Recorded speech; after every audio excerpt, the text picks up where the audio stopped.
Hello guys! Hello mga kababayan ko, Pinas and all over the world. This is June Pinas para sa Pilipino. Itong vlog ko ay patungkol sa mga hinayupaks na ahensya at mga gahamang buhayang politiko ng ating bansa. Kung kayo po ay mahilig sa mga ganitong topic, ako po ay nagsisimula pa lamang. Baka naman, pakisupport naman po. Isang pindot sa subscribes, isang pindot sa bell, isang pindot sa all, at last isang pindot sa like. Malaking bagay na po ito sa aming mga content creators, lalo na po sa akin na nagsisimula pa lamang. TYSM po, or thank you so much po ngayon pa lang. Maraming salamat po. Sana po, suportahan ninyo. Okay guys, komentuhan po natin tong isang lumabas na survey kay BP Sara at Senator Rapi Tulfo.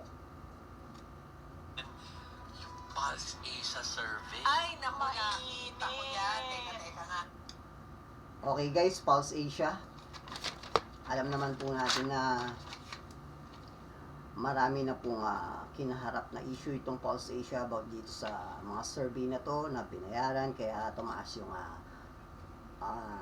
survey na ratings ni BP Sara Duterte. Pero komentuhan pa rin po natin. Well anyway, tuloy po tayo. Grabe! Grabe! Pero yan. Yung nakaupo dito araw-araw. Mukhang maswerte yung inuupuan Ano, ni no? Joby dyan, no? Dikit na dikit. No, yung isa dikit din. Yes. Pero yung isa pa, Eto guys dikit na dikit. BP Sara versus Rapi Tulfo. Hindi pa po nagpo-proklema na tatakbo itong si Sir Rapi Tulfo pero yung survey niya napakataas na. Well anyway, continue po tayo. hindi lang dikit, pantay. Oo, equal eh. Sige, pakita natin. O, Ayan. yun. Ito po, Ayan. 2020. Eto guys, 2028 presidential preference from February 27 to March 2, 2026. Wala pa po dito yung April na survey hanggang May na siyang lumabas yung mga kahindik-hindik na kaperahan. Hindi lang milyon, kundi bilyon ang inilabas ng inflow-outflow ng AMLAC. Ang AMLAC na po ang nagsabi, hindi po ito nagsisunungaling. Ito po ay isang resibo. Well, anyway, pakinggan po natin at ituloy po natin itong ating topic.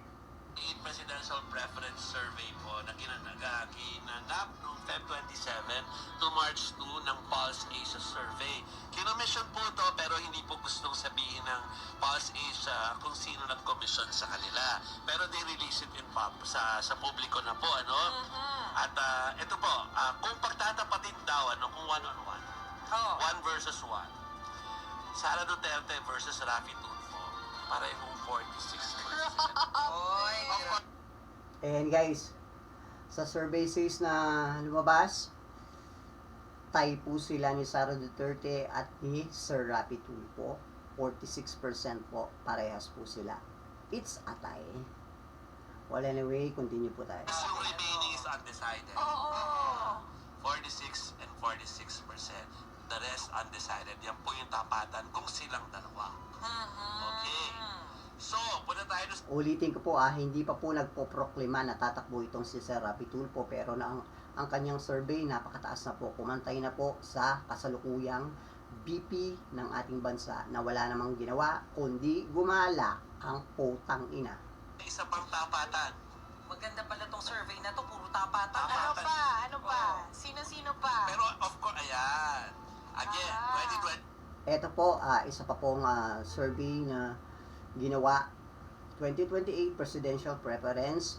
Ganun pa din po, February 27 to March 2, PP Sara Duterte and Ma'am Leni Robredo.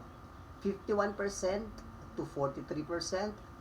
Ulitin ko po, ito pong survey na inilalabas si Ma'am Leni Robredo ay hindi pa rin po nagpoproklema ng kanyang presidential kung tatakbo po siya bilang presidente sa 2028, pero napakaliit na lang po ng kanyang lamang, 51% to 43%.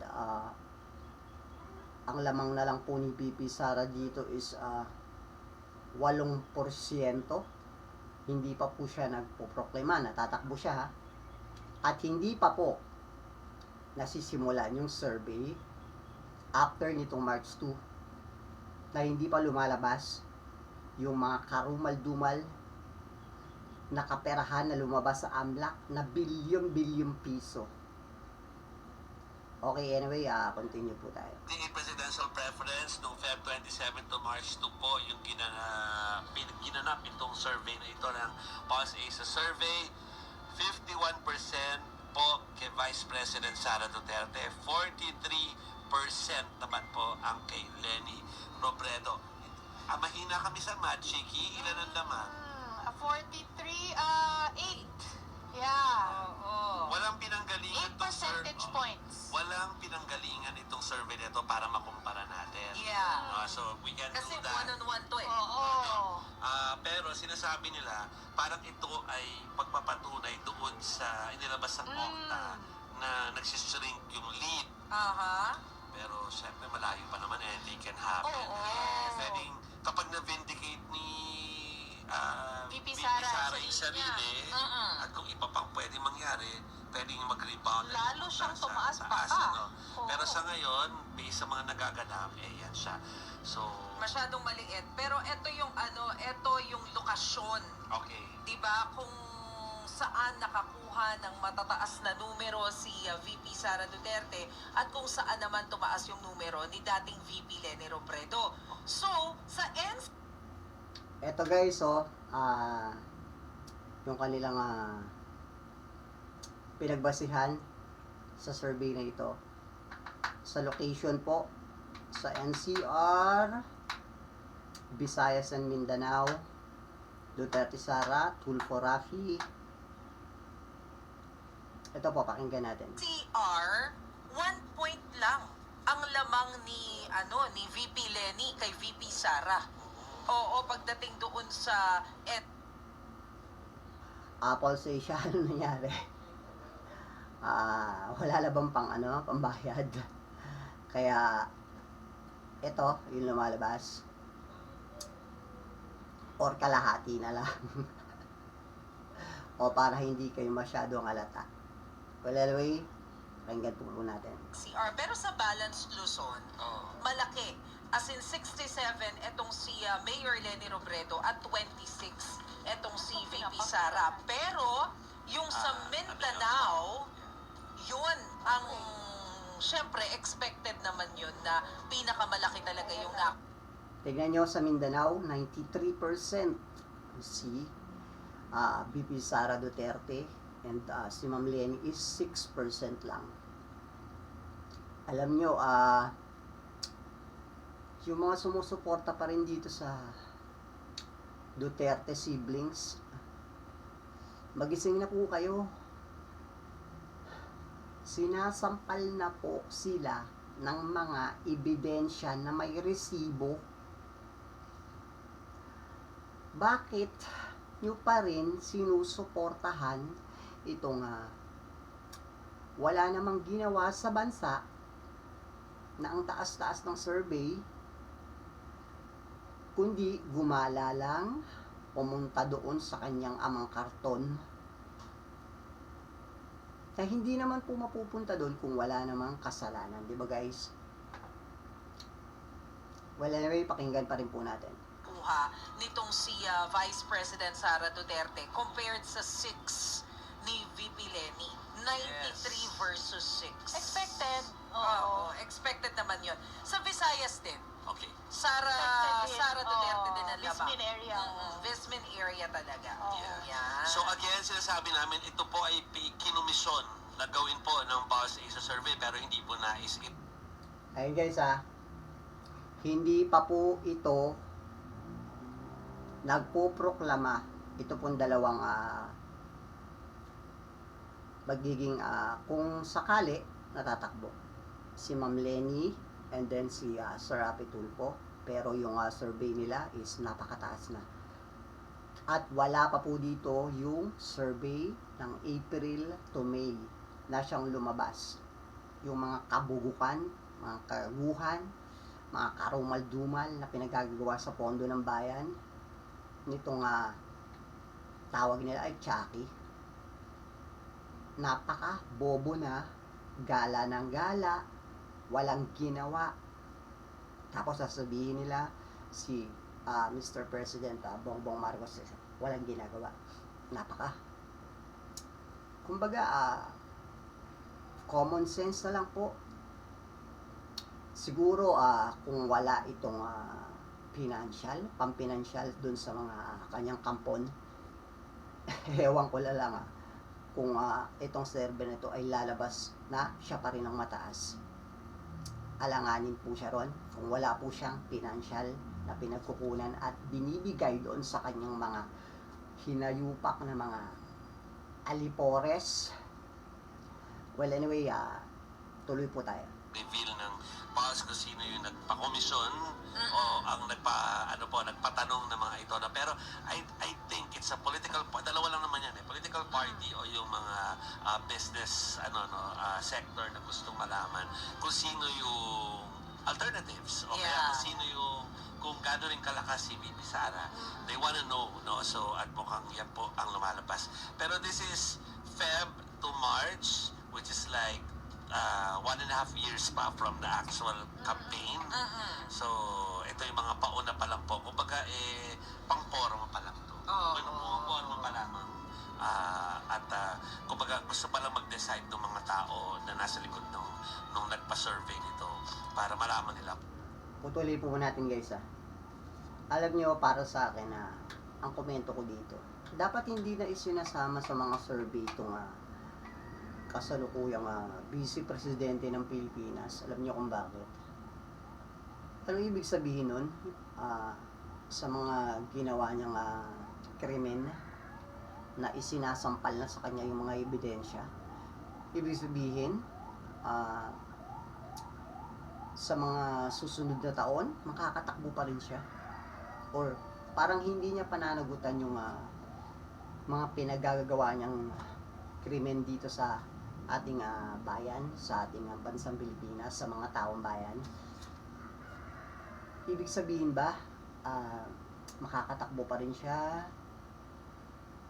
Well, ewan ko dapat kasi hindi na siya sinasama sa mga survey about dito sa mga presidential natatakbo sa 2028. Dapat ang survey na ito ay ibinibigay na lang doon sa maaaring tumakbo sa 2028. Kasi kitang-kita naman po natin yung mga ebidensya, resibo, mga patunay sa mga ginawa niyang pagkamal sa ating pondo ng bansang Pilipinas para sa taong bayan po ito. Ito pong pondo na ito na nakita sa AMLAC. Inflow, outflow, bilyon po ang lumabas. Para sa akin po kung ako po yung magsasurvey, hindi ko na po isasama ito kasi obviously naman na dapat naman siyang managot. Kung di man siya ma-impeach, dapat meron po siyang maging kaso dito at panagutan niya. Obviously naman din po, kung kayo po ay hindi makasagot, ang ibig sabihin lang po nun, meron po kayong tinatago. Pero bakit hindi kayo makasagot? Napakasimple lang naman po ang hinihintay namin mga taong bayan. Yung sagot ninyo kung paano ninyo ginasta or saan napunta yung pera ng taong bayan. Nakakagigil, putang ina mes. Ang kapal ng mukha na itong babae na to. ikukumpara ka pa kay Mr. President Bongbong Marcos na nangingitim na nga sa kakatrabaho sa pag-ikot sa Pilipinas para mabigyan ng mga magagandang serbisyo ang ating mga kababayan Pilipino. Tapos ikaw, pabalik-balik ka sa dahig na wala ka namang ginagawa. Tapos ang taas-taas pa ng survey mo. Ang kapal ng mukha mo, pukin ang ina mo. Ha? Nakakagigil ka. Kaya ako nag-vlog para dito Nanggigigil ako simula pa ng panahon ng 2016 ng ama mo. Ang daming pinatay, pumasok yung mga pogo, ang daming nalulong sa sugal,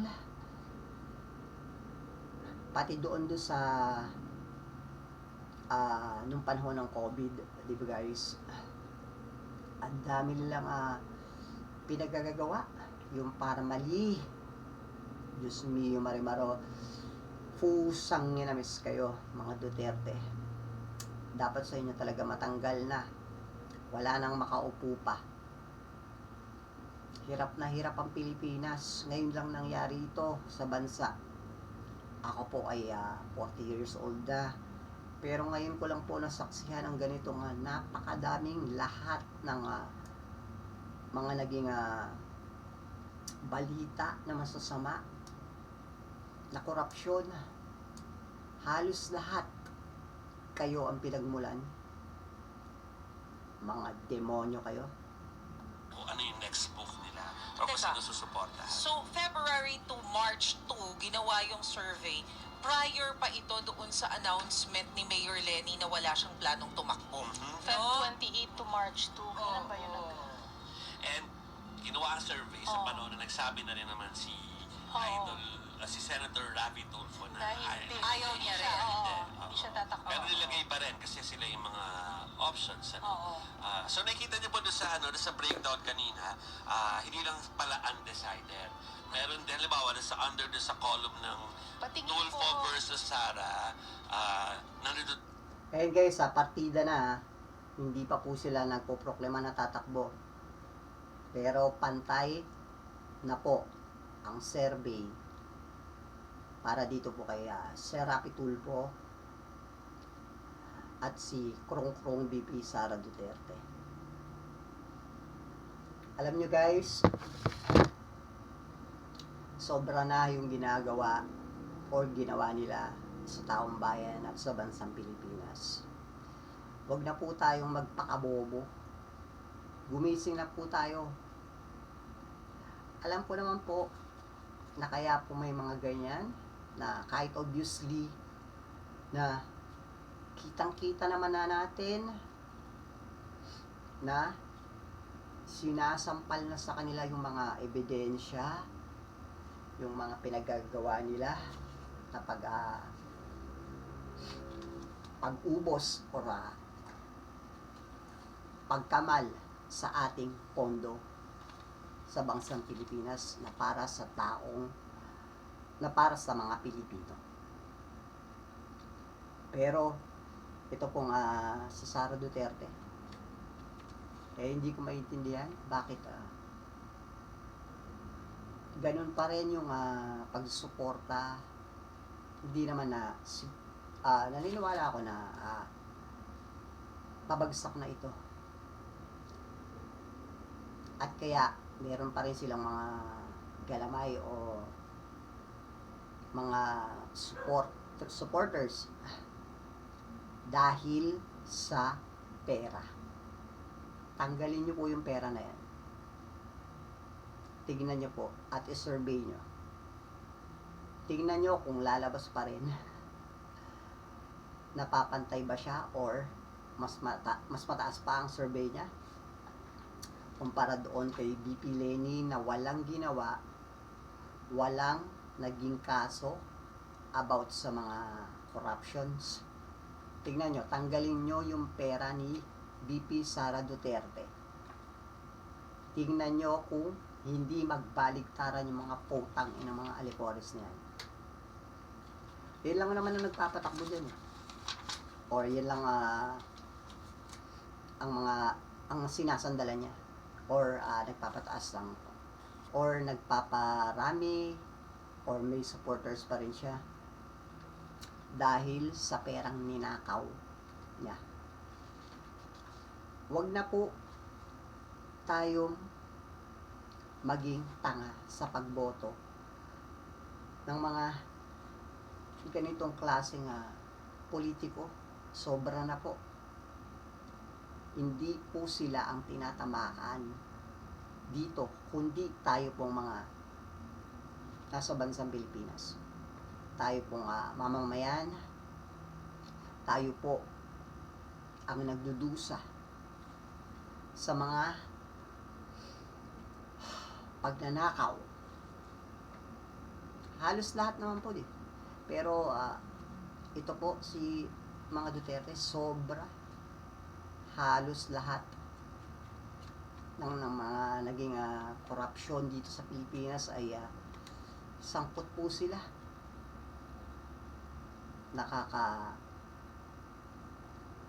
Nakakagigil dahil unang-una, obviously isinasampal na sa kanila yung mga ebidensya, resibo at patunay sa mga ginawa nila. Pero ano pa rin po ang ginagawa nila? Fake news. Puro fake news.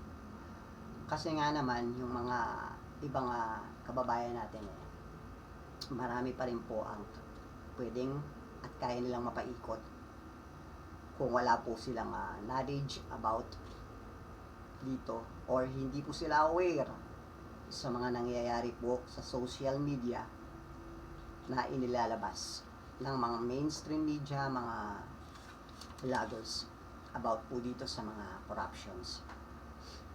Matuto na po tayo guys sa pagpili o sa pagboto